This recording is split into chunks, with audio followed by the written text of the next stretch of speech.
Oh wait. Hello everyone and welcome to a new episode of the Manu podcast. Here is Manuel, your host for the next 10 minutes. Hopefully I don't go too much over that. And here it is. So what is this about? Just a podcast where I talk about something that I think, something that happened recently, and I sort of, I just give different kind of perspectives, and hopefully I give some, I spark you new ideas.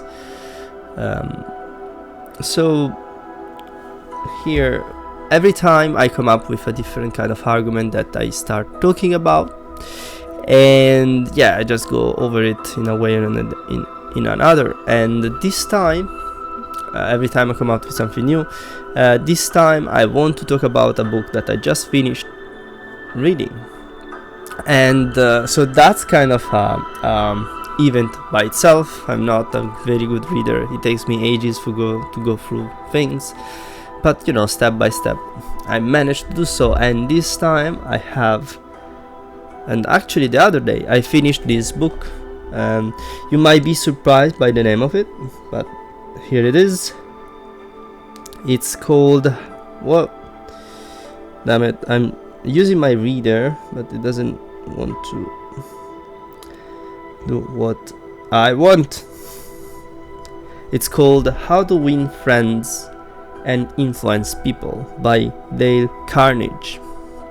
So this dude, Dale Carnegie, was a guy that he's dead already, and well, basically he collected in this book all his experiences on how to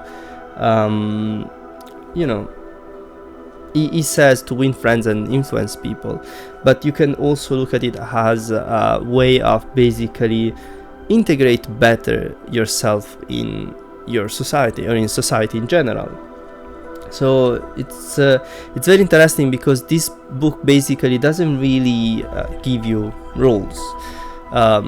It just gives you principles that he sort of managed to extract from his own life, his own life experience.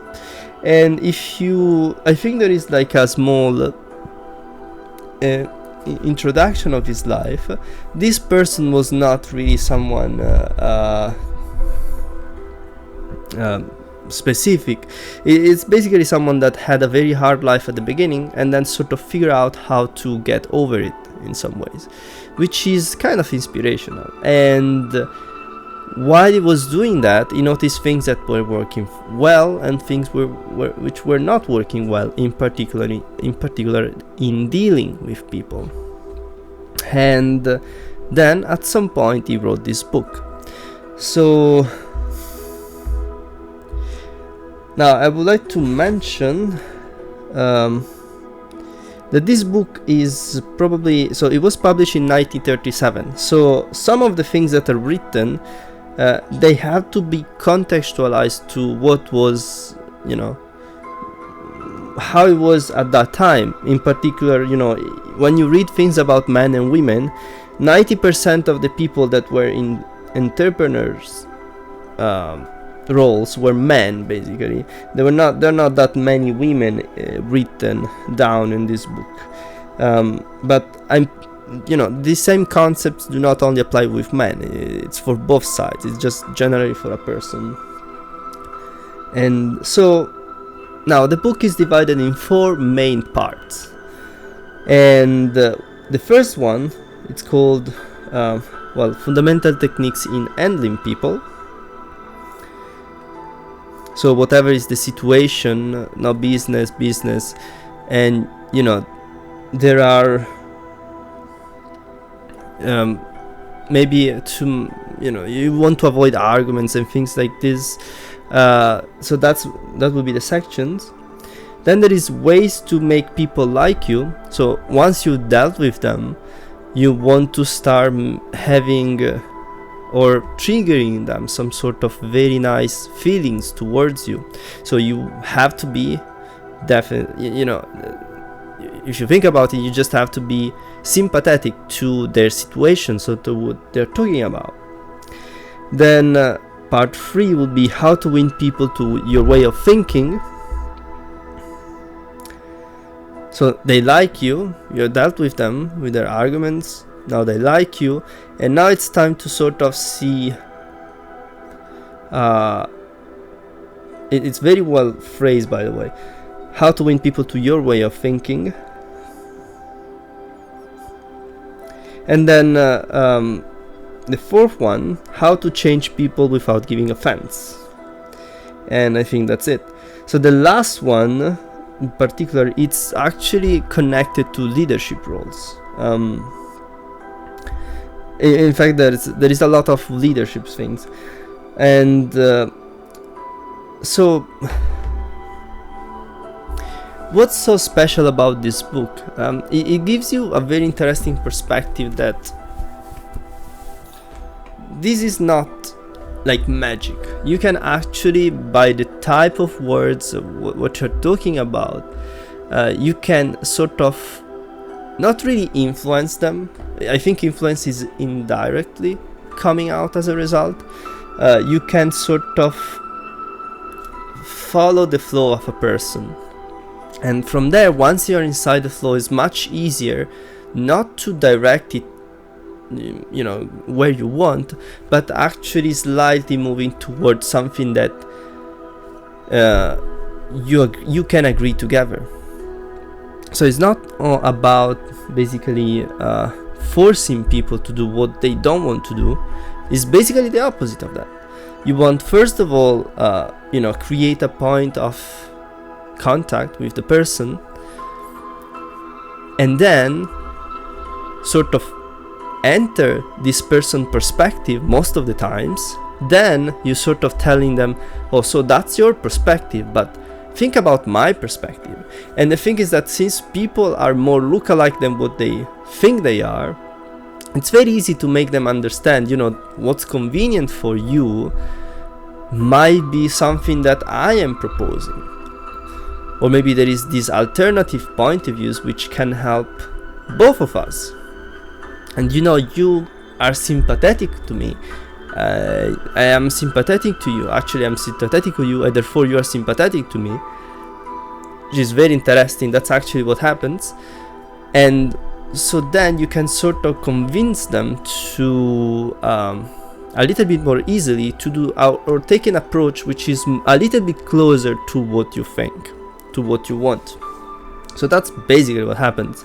And then in some cases, so this would be the, maybe if you're a salesman, but if you're in a leadership role, things are a little bit more tricky, because you actually have to be a little bit more strict. You're actually telling them what not to do at times. And so he's saying, if you have to do that, if you have to tell people that they're doing mistakes, so have it both ways, actually. Tell them something that they're doing well, and then suddenly afterwards, but please do not do that. And also, which is kind of interesting, if you have to find fault on people, always give them the chance to say face in front of their peers, which is very important. And so that's kind of what the main ideas around this book, which are very interesting. There is also the concept of so that was kind of surprising, of make a person say yes 3 times. It doesn't matter what is the question, but if a person says yes 3 times to you, it's very likely that also the 4th reply will be a yes.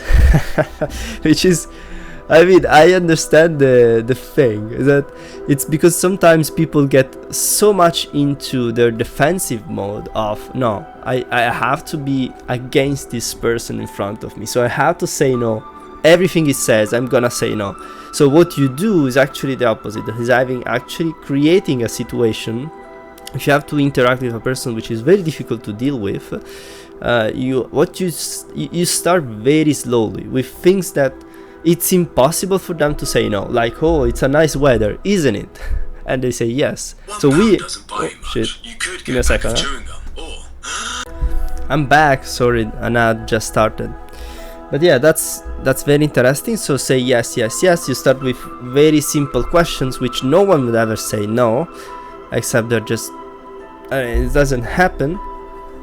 And you sort of start to agree on something, and then you go a little bit with more difficult topics, and it's more likely that they would say yes. Not that they're gonna say yes, it's not guaranteed 100%, but it's more likely.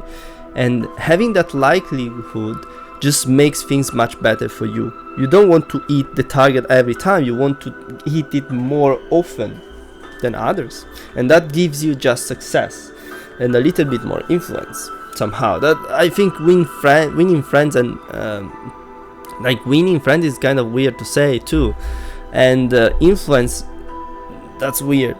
So in my opinion, it was phrased in a particular way because of those times. 1937, there was this attitude. Now I want to also to mention that these techniques are kind of old, and people have sort of a lot of people have adopted them already, and I'm pretty sure that society sort of adapted them, some of them, so they might not really work that well anymore, because people I could imagine a lot of psychos or sociopath people, they see it and they're like, okay, this is gold, that's what I have to do, and so they start doing it without even being honest with themselves, and then they sort of made other people aware of these kind of mechanical techniques that you can say having a conversation, and then that just some of these might not work anymore. And so something that it's very interesting, and then I'm gonna end up with it, is two things. One is and I'm gonna start with this one. The thing is how it is written. It's not written by, okay, you have to do this because this and this and that. So basically Dale Carnegie, the guy that wrote the book, was basically a teacher for entrepreneurs in some schools, in a school, and basically with my years of teaching, and I think it was like a course about being a better conversationalist or something like this, basically he gathered the experience from people coming in and say how they solved the problem, and which most of the times were how to manage people and things like this. And in the book you will see all that it's just about the experiences of all these people, that they came to their class or maybe were friends of Dale Carnegie, and that these people, they all shared their experience with him, and then he put them in the book. And then he organized it, he looked at these experiences, and then he sort of said, okay, this experience, it was a situation where basically a person was arguing so much, and so this person was trying to argue in a very direct way with another, and it was there was this sort of ego context. And so there is a chapter which is about you cannot win an argument ever, and the experience is over there, people just clashing with their egos all the time. So usually the suggestion is to do not start an argument, just start with stick around it and something like this, and start with something more something a little bit easier. And then the second thing that I wanted to talk about is, and this is a theme that it's basically everywhere, be honest, because people, and that's what is, that's what it is, and it's written in the book many times, people can catch up to you if you give, for example, false appreciations or very generic appreciation of some sort.